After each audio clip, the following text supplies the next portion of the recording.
आचरा साईटवर असो आपण आणि या ठिकाणी आज आपला लिंटल कास्टिंगचं काम चालू असा। आपण मागच्या व्हिडिओमध्ये बघितलं तर आपल्या देवगड आणि फोंडा साईटवर 7 फुटाक स्लॅब नव्हतो, तर या ठिकाणी 7 फुटाक स्लॅब असा आपलो। तर या इकडे आपण वन वे स्लॅब या ठिकाणी कास्ट केलेलो असा। सेम आपण स्लॅबला जा स्टील असा तर त्या मेन बार आपण 10 mm वापरतो आणि डिस्ट्रीब्युशन बार तो आपण 8 mm यूज करतो या ठिकाणी। त्यानंतर जे मेन आपले स्लॅब असतात त्या आपला 10 बाय 10चे मेन बार आणि डिस्ट्रीब्युशन बार असतात। त्यानंतर इकडे आपल्या एक बीम देखील आपण घेतलेलो असा, कारण या ठिकाणी आपण लिंटल सोबत स्लॅब कास्ट केलेलो नाही। तर लिंटल आपलं 6 इंचाचं वेगळं आहे, त्यानंतर लिंटलच्या वरती 5 इंचाची आपली स्लॅबची जी जाडी असते ती वेगळी असते। त्यामुळे या बीमचा जी आपली मेजरमेंट असतात ती वेगळी आहेत आणि त्या ठिकाणी वेगळी आहेत। तर ह्यो एक फक्त आपलं वरती 5 इंचाचं ऑफसेट पडणार असा, कारण मेन स्लॅब आणि एक्सटर्नल स्लॅब असल्यामुळे ह्यो आपण 5 इंच पकडलो। सोबत या ठिकाणी बाहेर जो आपला पोर्शन आहे ऑफसेट, तर तो देखील आपण संपूर्ण 1.5 फूट काढलेलो असा। सोबत या ठिकाणी खाली विंडोचं छज्जा, तर तो देखील आपण 3 इंच न घेता या ठिकाणी पूर्ण वॉलवर 5 इंचापर्यंत स्लॅब आपण घेतलेलो असा। म्हणजे वन टाईममध्ये ह्या सर्व या ठिकाणी कास्ट होतला असा। सेम आपलं संपूर्ण बीम हा तो आपलं 11 इंचाचं असा। त्यानंतर इकडे असा देवरूमचे जे आपले लिंटल असतात तर ते सेम ॲज इट इज 6 इंचाचेच असतात। 6 इंच आपले जाडीक असतात, 9 इंच रुंदीक आणि जा स्टील कॉम्बिनेशन असा आपला, तर त्या 10 mm चे 4 बार आणि टॉप आणि बॉटम 2-2 आणि त्यानंतर जे स्टिरप्स असतात ते 8 mm चे असतात। तर रेग्युलर सर्व ठिकाणी आपण 10 mm चेच बार यूज करतो। त्यानंतर आपली हॉलची जी लांबी आहे तर त्या लांबीक आपण 2 विंडो दिलेले असते, 2 विंडोचे छज्जा या ठिकाणी केलेले असतात। तर एक विंडो ही आपली 5 फुटाची असा त्या साईडची आणि ही अति रेग्युलर 4 फुटाची असा। तर त्याका आपण जे बार असतात तर ते देखील आपण 10 mm आणि 8 mm चे लावलेले असतात। त्याच्यानंतर कानप्यांचे जे आपले स्टील रॉड असतात ते देखील या ठिकाणी एक्सटेंड करून सोडलेले असतात। सोबत ह्याची जी विड्थ असणारा तर ती 3 इंच असणारा, 18 इंच म्हणजे 1.5 फूट आपलं रुंदी कसा आणि 3 इंच जाडी ह्यो आपलं छज्जा असतलो। बाकी लिंटलचं जी आपली जाडी असा ती संपूर्ण 6 इंच सेम असतली या ठिकाणी असा किचन।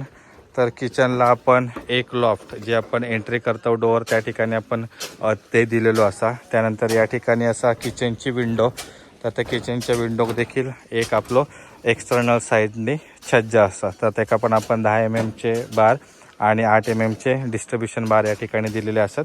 कानपॅनसाठीची प्रोव्हिजन आपण या ठिकाणी केलेली असा। हॉलमध्ये आपण याआधी जा बांधकामासाठी सिमेंटचं मोर्टार बनवलेला होता, तर त्याच ठिकाणी आता आपण हॉलमध्ये या ठिकाणी कॉन्क्रीटचं माल बनवतो। आपण M20 to M25 या प्रॉपोर्शनमध्ये या ठिकाणी माल यूज करतो।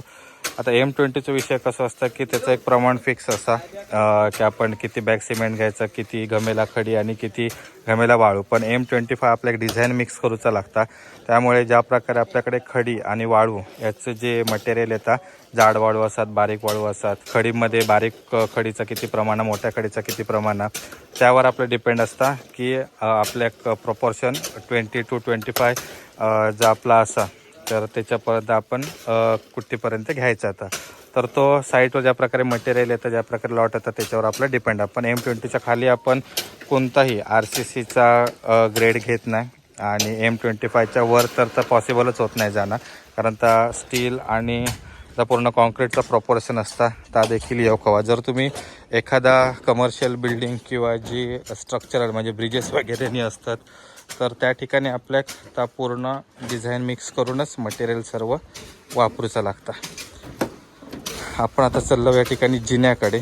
तर जिन्याचा जो भाग असा आपलो तर तो देखील आपण 12 mm या ठिकाणी जे मेन बार असतात ते यूज केलेले असतात आणि डिस्ट्रीब्युशन बार असतात ते आपले 10 mm चे असतात। आणि आता या ठिकाणी टप्प्याचं काम चालू असा। इकडे आपला मिड लँडिंग असणारा आणि मिड लँडिंगमधून इकडे जे आपलं 10 फूट लेवलला आपले टप्पे जाणार आहेत त्यासाठीचे बार एक्सटेन्शन इकडे आपण करून ठेवलेला असा। नंतर या ठिकाणी पण अजून एक विषय आहे की आपला मिड लँडिंग खालच्या लेवलला, त्याच्यानंतर आपला लिंटल वरच्या लेवलला, तर म्हणून इकडे आपण 2 बीम कास्ट केलेले असतात। एक वरचा आपला लिंटल वेगळा आणि खाली आपलं जो मिड लँडिंगचो बीम असा जिन्याचो तर तो वेगळा असा। आणि जे आपले जिन्याचे बार आहेत तर ते या बीममधून एल होऊन मग आपले खाली बॉटमला जातं. त्या ठिकाणी आपण कैची टाईपमध्ये कधी पण जिन्याचा स्टील बांधतो. जे आपले बॉटमचे बार असतात ते वरून टॉपला येतात आणि टॉपचे बार ते वरून बॉटमला येतात. तर जे मिड लँडिंगला डबल जाळी असतात त्या ठिकाणी आपले एक L/3 किंवा L/4ला डबल जाळी आणि मग मधलं कॉन्क्रीटचं पोर्शन आपलं सिंगल जाळीमध्ये असतं. त्यानंतर बॉटमला देखील आपण त्या ठिकाणी खणून तिकडे बीम टाकलेलो असतं आणि तिथून बीममधून ते बार एल होऊन या ठिकाणी वरती येलेले असतात. शक्यतो आपण हे जे बार असतात ते कंटिन्युअस ठेवतो. एका शक्यतो आपण लॅपिंग देत नाही कारण याची लेंथ जास्त. जे आपले शॉर्ट डिस्टन्सला या ठिकाणी जिन्याचे जे पोर्शन असतात ते का आपण एखाद्या वेळेस लॅपिंग देतो कारण इकडून आपले किती बार वर जाणार त्याची काय आयडिया नसतं. तरी पण आपण एक्सटेन्शन साधारण 1 मीटरच्या बाहेर करून ठेवतो. कमीत कमी आपल्या 1 मीटर या ठिकाणी लॅपिंगची लेंथ लागता. इकडे पण सेम. तर इकडे आपण 7 इंच वरती पोर्शन ठेवणार आहोत सोडून कारण इकडे कॉन्क्रीटची खूप डेप्थ जास्त होतं. तर ह्यो आपलो जो लिंटलचा असा बीम तर तो आधीच आपण बांधून ठेवलेला असल्यामुळे हे का आपण कंटिन्युअस घेतलो. ते बार असतात ते आपण तेवढेच घेतलेले. मग तेवढं आपलं जो एल सेक्शन आहे तर तो आपण 7 इंच बांधकामामध्ये कव्हरअप करणार आहोत. यानंतर इकडे येलो की आपण बेडरूममध्ये येतो. बेडरूमला एक विंडो असा आणि ती एक विंडो. तर हे दोन्ही पण 4-4 फुटाचे विंडो आहेत. सेम छज्जा आपल्या असतात. त्यानंतर या ठिकाणी आपण बेडरूमला एक लॉफ्ट घेतलेलो असा सेम ज्या ठिकाणी आपण एंट्री करतो त्याच डोअरच्या वरती आपलो 1.5 फूट रुंदीचो 3 इंच जाडीचो आणि जी आपली टोटल वॉलची लेंथ आहे रूमची ती टोटल लेंथला आपण या ठिकाणी लॉफ्ट असा तो प्रोव्हाइड केलेलो असा. आपण किचन आणि बेडरूमवरचे जे लॉफ्ट घेतलेले असतात ते का देखील आपला सेम मेन बार असतात तर ते आपले 10 mm असतात आणि डिस्ट्रीब्युशन बार ते 8 इंचचे 8 mm असतात आणि स्पेसिंग आपला 6 इंच असा.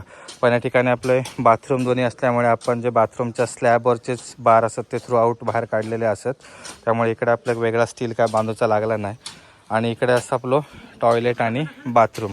तर टॉयलेट आणि बाथरूमच्या देखील सर्व जे भिंती असतात त्याच्यावर देखील आपण या ठिकाणी बीम दिलेले असतात म्हणजे स्टील आपण बांधलेला असा. सोबत या ठिकाणी आपण प्लेन जाळी बांधलेली असा कारण हे आपलं 4 इंचाचा स्लॅब आहे. तरी देखील या ठिकाणी सर्वजण काही सामान वगैरे असतं म्हणून आपण ह्याच्यात देखील 10 mmचे मेन बार देतो आणि 8 mmचे डिस्ट्रीब्युशन बार देतो.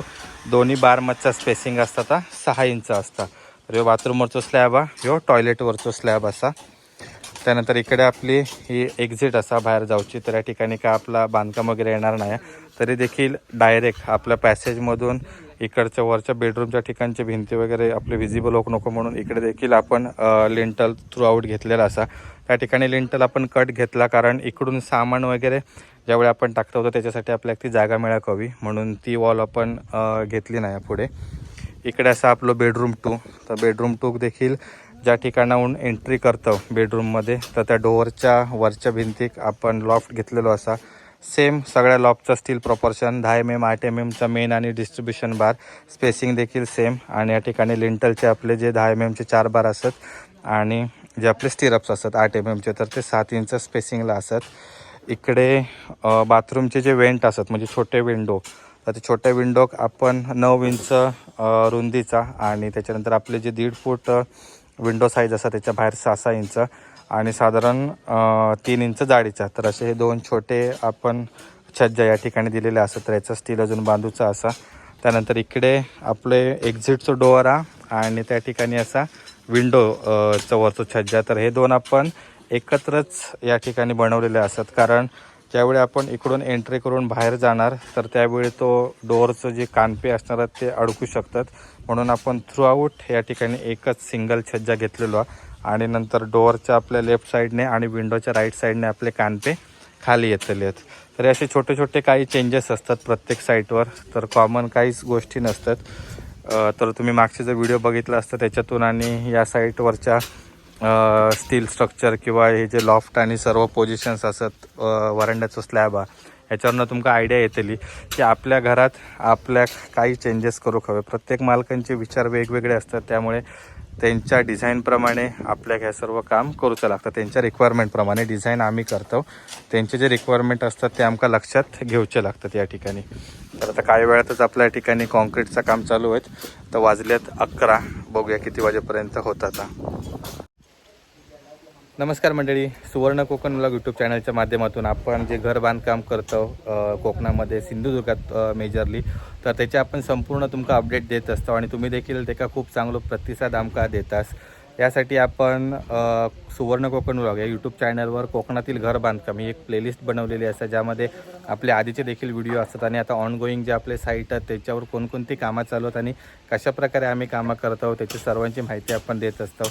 तर ते व्हिडिओ देखील नक्की बघा. असेच बांधकाम संबंधित माहितीसाठी तुम्ही सुवर्ण कोकण ब्लॉग चॅनल आपला नक्की सबस्क्राईब करून ठेवा. यापुढे देखील असेच आपले माहितीपूर्ण व्हिडिओ येत राहतील. आपल्या या ठिकाणी तर लिंटल कास्टिंग सुरू झालेलं असतं, तर पहिल्यांदा आपण मेन स्लॅब या ठिकाणी कास्ट करतो. तर त्याचं देखील आता फिलिंग चालू झालेलं असतं, व्हायब्रेटर वगैरे सर्व असं या ठिकाणी. तर आता या टप्प्याटप्प्याने या ठिकाणी सर्व आता कॉन्क्रीट करून घेतलेलं. साधारण माझ्या मते 2 टप्प्यात या ठिकाणी काम होईल, कारण हॉलला मस्त आपल्या एक स्पेस मिळालेली असा संपूर्ण माल बनवूक. तर त्यामुळे पहिल्यांदा आपण 15 बॅगचं पूर्ण माल बनवलेलो असं एकूण 35 ते 36 बॅग लागण्याचे चान्सेस असतात, कारण ह्यावेळी आपल्या एक जिनो पण असा, त्यानंतर बाथरूम स्लॅब असा आणि व्हरांड्याचं पण स्लॅब असा. तर बघूया आता या ठिकाणी आपल्या किती बॅग्स वगैरे लागतात ते. तर आपण सर्व मटेरियल आधीच आणून ठेवलेला होता आणि आता या ठिकाणी आपलं काम चालू आहे.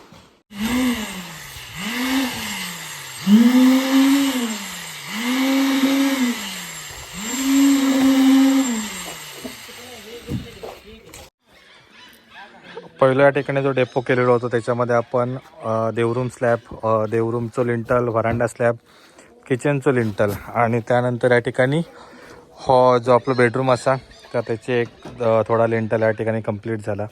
आता सेकंड राऊंडचं या ठिकाणी कॉन्क्रिटिंग चालू आहे आणि अजून आपले जिनो, त्याच्यानंतर या ठिकाणी बाथरूम स्लॅब आणि बेडरूम 2. तर एवढं पोर्शन राहिला. बघूया आता किती वाजता कंप्लीट होतं ते. आता वाजलेत संध्याकाळचे 4. खूप लेट झाला, साधारण 7-7:30 वाजण्याचे चान्सेस असतात. तर सेकंड डेपोचं माल आपलं प्रिपरेशन करणं या ठिकाणी चालू असा. तर आता काळोख पडत येईल आणि आपलं ऑलमोस्ट काम तसं संपत येलेलं असा. बाथरूमचे स्लॅब वगैरे देखील कंप्लीट झालेले असत.